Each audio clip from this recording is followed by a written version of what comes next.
ஓம் முருகா சரணம். வாழ்க வளமுடன். வெற்றிவேல் முருகனுக்கு அரோகரா.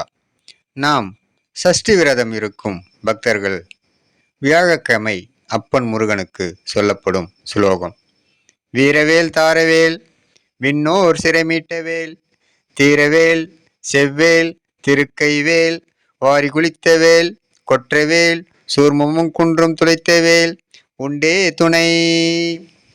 வீரவேல் தாரவேல் விண்ணோ சிறைமீட்டவேல், தீரவேல் செவ்வேல் திருக்கைவேல், வாரி குளித்தவேல் கொற்றவேல், சூர்மமும் குன்றும் துளைத்தவேல், உண்டே துணை. அப்பன் முருகனுக்கு வியாழக்கிழமை சஷ்டி விரத சுலோகமாக இதை நாம் சொல்லி அப்பன் முருகனருளால் சகல செல்வங்களும் பெற்று வளமுடன் நலமுடன் வாழ எல்லாம் வல்ல அப்பன் முருகனின் அருள் அனைவருக்கும் கிடைக்கப் பெறுக. ஓம் முருகா சரணம். வாழ்க வளமுடன். வெற்றிவேல் முருகனுக்கு அரோகரா. முருகனின் மகன் ரவி முருகன். ஓம் முருகா சரணம். ஓம் முருகா சரணம் சரணம் சரணம் சரணம் சரணம் சரணம் சரணம்.